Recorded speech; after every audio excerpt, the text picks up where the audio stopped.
భారతదేశంలోని కొన్ని రాష్ట్రాలలో హిందువుల పరిస్థితి రోజు రోజుకు ఎంత దయనీయంగా తయారవుతుందో చెప్పాలి అంటే, లేటెస్ట్గా తమిళనాడు రాష్ట్రంలో మదురై సమీపంలోని తిరప్పరన్కుండ్రం కొండ మీదున్న ఆలయ వివాదానికి వెళితే మనకు అర్థమైపోతుంది. సుబ్రహ్మణ్య స్వామి వారి ఆలయం తిరప్పరన్కుండ్రం కొండ మీద ఉంది. ఇది మదురైకి సమీపంలో ఉంది. తమిళ శైవ సాంప్రదాయం ప్రకారం అక్కడ పూజాధికాలు అవన్నీ కూడా నిర్వహిస్తూ ఉంటారు. అయితే కార్తీక మాసంలో కార్తీగై దీపం అని కొండ మీద ఒక పెద్ద దీపం వెలిగిస్తారు. అది వెలిగించడానికి హిందువులు పర్మిషన్ కోసం మద్రాసు హైకోర్టుకు వెళ్లాల్సినటువంటి దుస్థితి పట్టింది. అంటే ఈ దేశంలో హిందువులు తమ ఆచార వ్యవహారాలను, ఈరోజు కొత్తగా వచ్చినవి కావు, వందల సంవత్సరాల నుంచి ఉన్న ఆచార వ్యవహారాలను పాటించుకోవడానికి కోర్టు తలుపులు తట్టాల్సినటువంటి పరిస్థితి వస్తోంది. అసలు ఎందుకు ఈ పరిస్థితి వచ్చింది?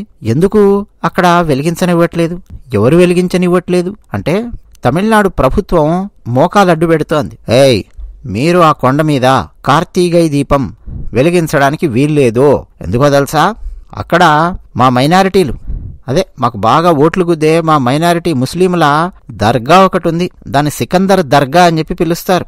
సో మీరు అక్కడికి వెళ్ళి ఈ కార్తీగై దీపం ఇవన్నీ వెలిగించి ఉత్సవం చేస్తే మా ముస్లింలకు ప్రాబ్లం అవుతుంది, కాబట్టి మీరు వెలిగించొద్దు అని తమిళనాడు ప్రభుత్వం.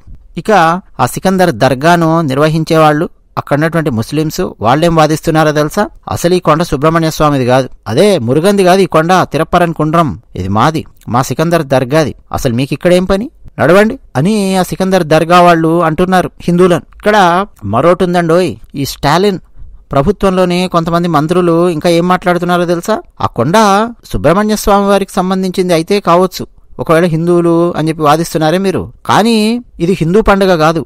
కార్తీగై దీపం అనేది తమిళ ప్రజలు మురుగన్ కోసం జరుపుకునే పండగ మాత్రమే, హిందూ పండగ కాదు ఇది అని డిఎంకే వాళ్ళ యొక్క మంత్రి అంతకుముందు కూడా ఒకసారి వ్యాఖ్యానించారు.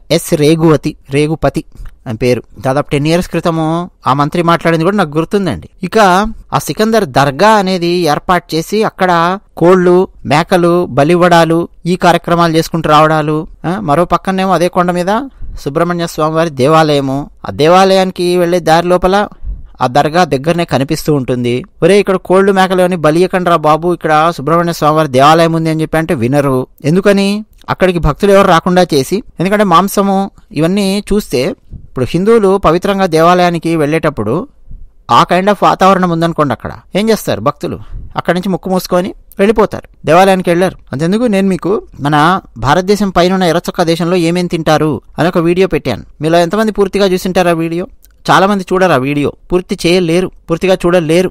భగవద్గీత 5వ అధ్యాయంలో 18వ శ్లోకం పూర్తిగా అర్థమైతే తప్ప ఆ వీడియోను పూర్తిగా చూడలేరు.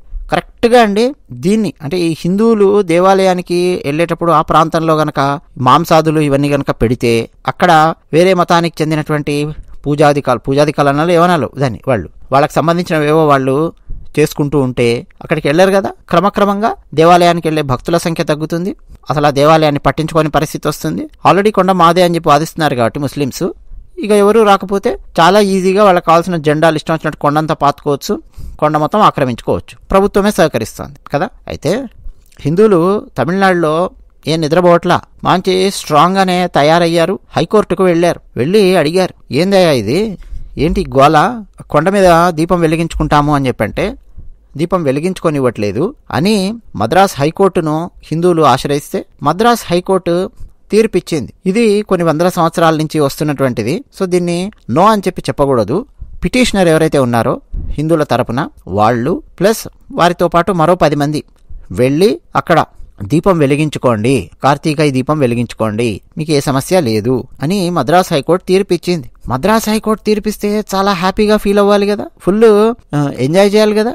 కానీ మద్రాస్ హైకోర్టు ఇచ్చినటువంటి తీర్పును అమలు చేయడానికి హిందువులు అక్కడికి వెళ్తూ ఉంటే, కార్తీకై దీపం వెలిగించడానికి అక్కడికి వెళ్తూ ఉంటే పోలీసులు వచ్చి అడ్డుకున్నారు. ఎవరి పోలీసులు? స్టాలిన్ పంపించినటువంటి పోలీసులు, డిఎంకే పోలీసులు, అంతే కదా. ఆ పార్టీ అధికారంలో ఉన్నప్పుడు ఆ పార్టీ కొమ్ముగాస్తూ ఉంటారు పోలీసులు. వాళ్ళు వచ్చి అడ్డుకున్నారు. ఎందుకు అడ్డుకుంటున్నారయా? మద్రాస్ హైకోర్టు చెప్పింది ఇదిగో ఉత్తర్వు అని హిందువులు చూపిస్తుంటే ఇవన్నీ సంబంధం లేదు, మా స్టాలిన్ చెప్పాడు మిమ్మల్ని అడ్డుకోమని, మీరు కొండ ఎక్కకూడదు, దీపం వెలిగించకూడదు అని పోలీసులు అంటారు. పోలీసులను దాటి ముందుకు వెళ్ళారనుకోండి, లాఠీ చార్జు, దెబ్బలు, టియర్ గ్యాసులు, కొట్టుడు, రబ్బర్ బుల్లెట్లు, ఇవే కదా జరిగేది. సో ఏం చేయాలి? హైకోర్టు ఇచ్చినటువంటి తీర్పును కూడా ఇంప్లిమెంట్ చేయలేనటువంటి దిక్కుమాలిన దుస్థితిలో మద్రాస్ పోలీసులు అనాల, మదురై పోలీసులు ఉన్నారు, తమిళనాడు పోలీసులు ఉన్నారు. మదురైలో హిందువులందరూ రోడ్డు మీదకి వచ్చారు, డిఎంకే ప్రభుత్వానికి వ్యతిరేకంగా నినాదాలు చేశారు. ఇదంతా జరుగుతుంటే సైలెంట్ గా తమిళనాడు ప్రభుత్వం, స్టాలిన్ ప్రభుత్వం ఏం చేసిందో తెలుసా? మెల్లిగా సుప్రీంకోర్టుకి వెళ్ళింది. ఎలాగైనా సుప్రీంకోర్టుకు వెళ్ళి అక్కడి నుంచి ఒక ఉత్తర్వు గనక తెచ్చుకుంటే, అంటే అక్కడ హిందూ ముస్లింల గొడవలు అవుతాయి, అక్కడ దర్గా కూడా ఉంది కొండ మీద, సో దీపం వెలిగించడానికి వీల్లేదు అని సుప్రీంకోర్టు చేత చెప్పిస్తే దాన్ని తీసుకొని వచ్చి అది చూపించి హిందూ సంఘాలందరినీ, ఇగో నేను కాదు అంటున్నది, సుప్రీంకోర్టే అంటోంది, కాబట్టి మీరు వెళ్ళడానికి వీల్లేదు అని చెప్పొచ్చు అని ప్లాన్ వేసింది స్టాలిన్ ప్రభుత్వం. సుప్రీంకోర్టుకు డిసెంబర్ 5వ తేదీన వెళ్లారు. అది కూడా ఎలా వెళ్లారంటే, తమిళనాడు అధికారులు వెళ్లి స్పెషల్ లీవ్ పిటిషన్ను వేయడానికి ప్రయత్నం చేశారు. అయితే సుప్రీంకోర్టు ఆ స్పెషల్ లీవ్ పిటిషన్ను నిరాకరించింది. దీనికి సంబంధించిన ప్రస్తావన లేదు, ఏమీ లేదు అని సుప్రీంకోర్టు తిరస్కరించింది స్పెషల్ లీవ్ పిటిషన్ కింద తీసుకోవడానికి. అయితే హిందువుల తరపున వాదిస్తున్నటువంటి లాయర్ ఏం చెప్పారంటే, అయ్యా తమిళనాడు రాష్ట్ర ప్రభుత్వం ఒక డ్రామా ఆడుతోంది, సుప్రీంకోర్టు ముందు మేము దీన్ని ప్రస్తావించాము అని హైకోర్టుకు చెప్పడానికి మాత్రమే వీళ్ళు ఇక్కడ పిటిషన్ వేశారు, పక్కాగా తెలుసు వాళ్ళు ఇక్కడ కూడా ఓడిపోతారని. హైకోర్టు దగ్గర టైం లాగడానికి వీళ్ళు పని చేస్తున్నారు. అక్కడ హిందువులు వెళ్ళి దీపం వెలిగించుకుంటే వీళ్ళకి వచ్చిన నష్టం ఏంటి? కొన్ని వందల ఏళ్ల నుంచి వస్తోంది. సరే, అయితే అక్కడ తమిళనాడు రాష్ట్ర ప్రభుత్వం హిందువులు వెళ్లి దీపం వెలిగించుకోకుండా అడ్డుకుంది కాబట్టి, అంటే మద్రాస్ హైకోర్టు చెప్పింది కూడా అడ్డుకుంది కాబట్టి, కోర్టు ధిక్కార పిటిషన్ను మేము వేయదలుచుకున్నాము అని చెప్పి కోర్టు ధిక్కార పిటిషన్ని వేశారు ఇప్పుడు హిందువుల తరపు లాయర్స్. నిజానికండి డిసెంబర్ 9వ తేదీకి దీన్ని వాయిదా వేశారు కోర్టు ధిక్కార విచారణను చేపట్టడానికి జస్టిస్ స్వామినాథన్ గారు. సో అది కూడా నడవబోతోంది. ఈ కోర్టు ధిక్కార పిటిషన్ ఎక్కడ పడుతుంది అంటే హైకోర్టులో పడుతుంది, సుప్రీంకోర్టు దాకా వెళ్ళదు ఇది. ఫస్ట్ అంటే చాలా చాలా కాంప్లెక్సిటీగా తయారు చేసి పెట్టారండి. ఇంకా చాలా ఉంది ఈ కోర్టులలో జరిగినటువంటి డిస్కషన్. నిన్న మన జరిగినటువంటిది, సండే కాదు ఫ్రైడే జరిగినటువంటి డిస్కషన్ కానీ అంతకుముందు కానీ చాలా ఉంది. అది కూడా మద్రాస్ హైకోర్టు తీర్పు ఇచ్చినప్పుడు ఎలా ఇచ్చిందో తెలుసా?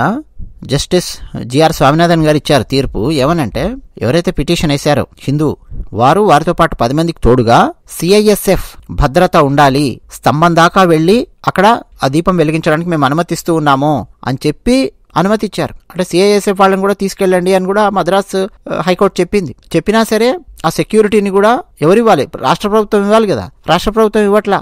ఇక బీజేపీ తమిళనాడు అధ్యక్షుడు నైనార్ నాగేంద్రన్ ఆయన మాట్లాడుతూ, డిఎంకే ప్రభుత్వం కోర్టు ఆదేశాలు పాటించకుండా ఉద్రిక్తతలు రేగేలా చేస్తుంది, హిందువుల విశ్వాసానికి వ్యతిరేకంగా పనిచేస్తోంది, పోలీసులు అక్కడ అడ్డుకుంటున్నారు, ఇప్పటికీ దీపం వెలిగించేందుకు అనుమతించకపోవడము చాలా దారుణము, న్యాయమైన పోరాటం ఇంకా కొనసాగుతుంది అని చెప్పి బీజేపీ తమిళనాడు అధ్యక్షుడు నైనార్ నాగేంద్రన్ వారు మాట్లాడారు. డిఎంకే ఏమంటుందంటే, చట్టాన్ని మేము గౌరవిస్తాం, 2014 హైకోర్టు తీర్పు ఆధారంగా మేము చర్యలు తీసుకున్నాం అని చెప్పి మాట్లాడుతోంది. ఏంది 2014 హైకోర్టు తీర్పు అని చెప్పి వెతికి చూస్తే, కార్తీగై దీపం తమిళ ప్రజలు మురుగన్ కోసం జరుపుకునే పండగ, ఇది హిందువుల పండుగ కాదు అని డిఎంకే వాళ్ళు 2014 నుంచే మాట్లాడడం మొదలు పెట్టారు. 2014 తీర్పు ఒకటి ఉందండి, అంటే అక్కడ ఉద్రిక్తతలు రేగేలా చేయకూడదు, అక్కడ సుల్తాన్ సికందర్ ఔలియా దర్గా ఉంది, అక్కడ గొడవలు అయ్యేలాగా చూసుకోవద్దు, ఈ టైపులో ఒక తీర్పు ఉందన్నమాట. దాన్ని పట్టుకొని వీళ్ళు ఆ పాత తీర్పు 2014ది ఈ కొత్త సింగిల్ బెంచ్ రద్దు చేయాలి కదా, రద్దు చేసిన తర్వాత ఈ కొత్త తీర్పు ఇవ్వాలి కదా, కాబట్టి మేము 2014 తీర్పు ఆధారంగా వ్యవహరిస్తున్నాము, అక్కడ మతపరమైన ఉద్రిక్తతలు సృష్టించేందుకు ప్రయత్నం చేసే శక్తులను మేము అడ్డుకుంటున్నాము, మదురైలో అభివృద్ధి కావాలా, రాజకీయాలు కావాలా అని చెప్పి ఈ సీఎం స్టాలిన్ మాట్లాడడం మొదలు పెట్టాడు. ఇది ఒక దొంగ తెలివితేటలండి. మతపరమైన అంశాలు మాట్లాడుతూ ఉన్నప్పుడు ఏమంటారంటే, మన దేశంలో మీకు అభివృద్ధి కావాలా, రాజకీయాలు కావాలా, మతం కావాలా, అయోధ్యలో రామ మందిర్ వస్తే అభివృద్ధి వస్తుందా, ఇట్లా మాట్లాడేవాళ్ళు.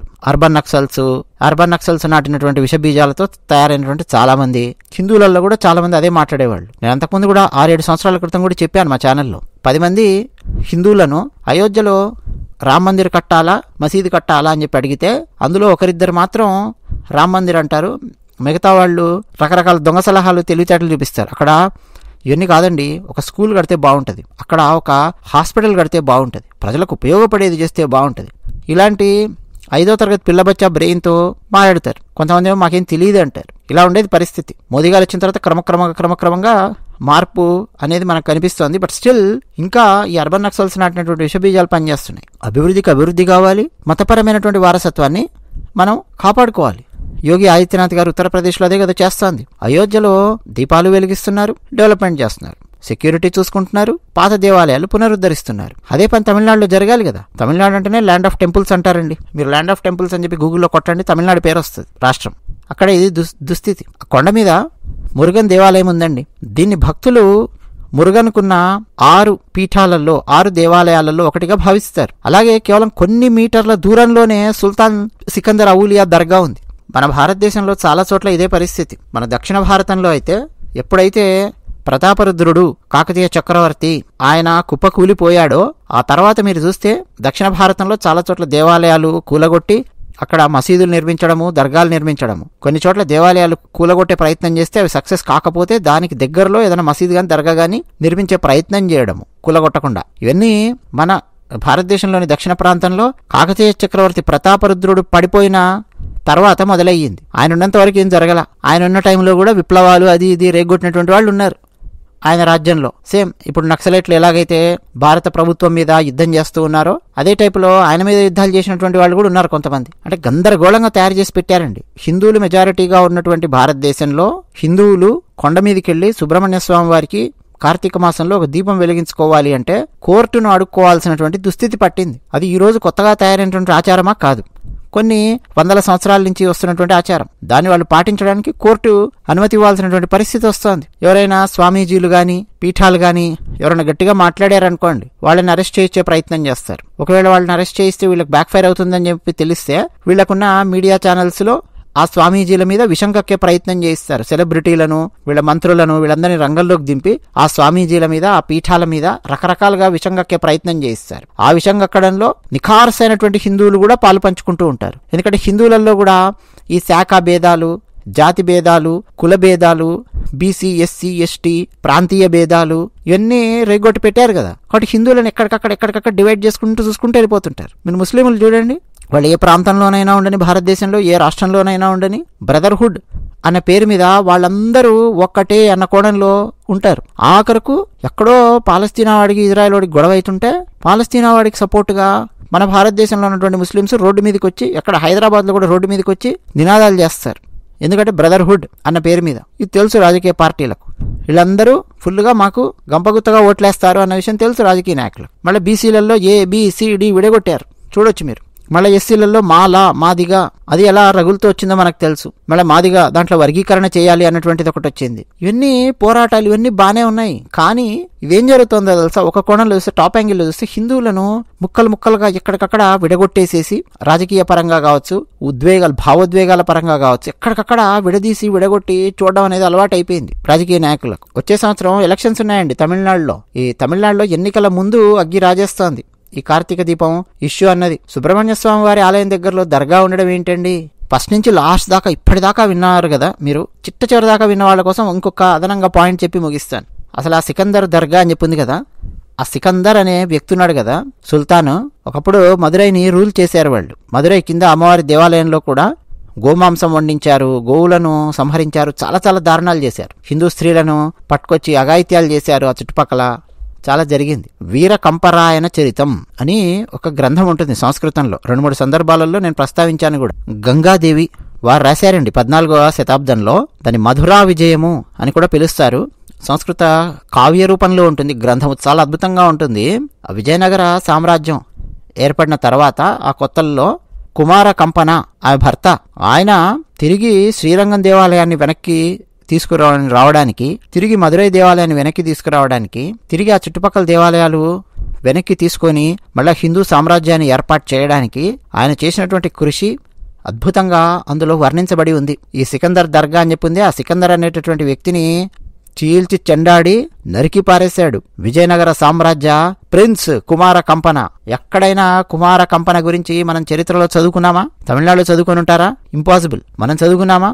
చదువుకోలేదు. అసలు నిజం చెప్పాలంటే మనం 100% చదువుకోవాలి తెలుగు వాళ్ళం. ఆ తర్వాత రోజుల్లో అండి శ్రీ కృష్ణమాచార్య అని ఒకరు తమిళనాడు శ్రీరంగానికి చెందినటువంటి ఒక స్కాలర్ కృష్ణమాచార్య, వారు ఈ వీరకంపరాయణ చరితాన్ని తమిళ వర్షన్లో వాళ్ళు ట్రాన్స్లేట్ చేసి దాన్ని పబ్లిష్ చేశారు. ఆ తర్వాత శ్రీరంగంలో ఉన్నటువంటి ఆచార్యులు పండితులు ఉంటారు కదా, వాళ్ళు అన్నామలై యూనివర్సిటీ మీద ఒక ఫోర్స్ తీసుకొని వచ్చారు. ఎందుకు మీరు ఈ గ్రంథాన్ని పెట్టడం లేదు, చదివింపచేయండి, మన హిందూ రాజులు విజయనగర సామ్రాజ్యము ఎట్లా తిరిగి దక్కించుకున్నది ఈ మదురై శ్రీరంగం ఈ ప్రాంతాన్ని అని ఫోర్స్ పెడితే అన్నామలై యూనివర్సిటీ వాళ్ళు ఇంగ్లీష్ ట్రాన్స్లేషన్ని 1950లో పబ్లిష్ చేశారు. హరిహర రాయలు, బుక్కరాయలు మనం చదువుకున్నా కదా, విజయనగర సామ్రాజ్యం ఏర్పడడానికి కారణం ఆ బుక్కరాయల యొక్క కుమారుడు కంపన, ఆయన భార్య గంగాదేవి, ఆమె రాసిందండి. ఈ సికందర్ గారిని ఎట్లా వెంటాడి వేటాడి వీధుల్లో నరికి పారేశాడో రాసింది ఆమె. ఇప్పుడు ఆయన దర్గానేమో అక్కడ ముస్లింలు పూజిస్తూ మన